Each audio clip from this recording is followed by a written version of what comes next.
মিঠুন দা, রোজভ্যালিটা ভুলে গেলেন? রোজভ্যালির গল্পটা, হ্যাঁ, যখন রোজভ্যালির গৌতম বাবুকে যখন ধরে নিয়ে যাচ্ছে, তখন আপনি ভয়ের চোটে ওনার সাথে জয়েন্ট ক্রিয়াটা বই করেছিলেন, মনে আছে? বইটা তো বেরোলো না। মিঠুন চক্রবর্তীকে ঘিরে কুণাল ঘোষের বিস্ফোরক ভিডিও, ফের উত্তপ্ত বঙ্গ রাজনীতি। বিজেপি নেতা তথা জনপ্রিয় অভিনেতা মিঠুন চক্রবর্তীর বিরুদ্ধে নতুন করে তোপ দাগলেন তৃণমূল মুখপাত্র কুণাল ঘোষ। এক গোপন ভিডিও প্রকাশ করে মিঠুনের পুরনো দিনের কথাই স্মরণ করালেন কুণাল। তার দাবি অনুযায়ী ভিডিওটিতে মিঠুন চক্রবর্তীর প্রাক্তন ছায়াসঙ্গী বা সজীবকে দেখা যাচ্ছে, যিনি সাপ বলছেন, ও মিঠুন দা আলকামিস্ট, সারদা রোজভ্যালির কথাগুলো ভুলে গেলেন। এই ভিডিও সামনে আসতেই রাজনীতিতে নতুন করে আলোড়ন শুরু করেছে। সারদা কাণ্ডে একসময় নাম জড়ানো মিঠুন চক্রবর্তীর বিরুদ্ধে ফের অভিযোগের সুরে কুণালের এই ভিডিও ঘিরে জল্পনা তুঙ্গে। তবে ভিডিওটি সত্যতা এখনো যাচাই করেনি গ্রাম বার্তার প্লাস। প্রোডাকশন ম্যানেজার করেছিলেন, মাত্র 3,000 টাকা না 4,000 টাকা দিয়েছিলেন।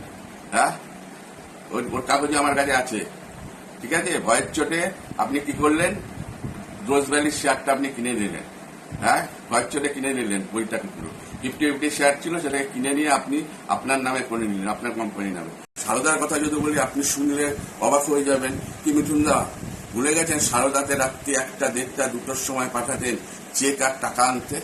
আপনার নির্দেশে তো আমি সুদীপ্ত সেনের কাছে যেতাম, গিয়ে বসে বসে থাকতাম, থেকে টাকা আনার জন্য বসে থাকতাম। আজকে ভুলে গেলেন সেই পুরনো কথাগুলো?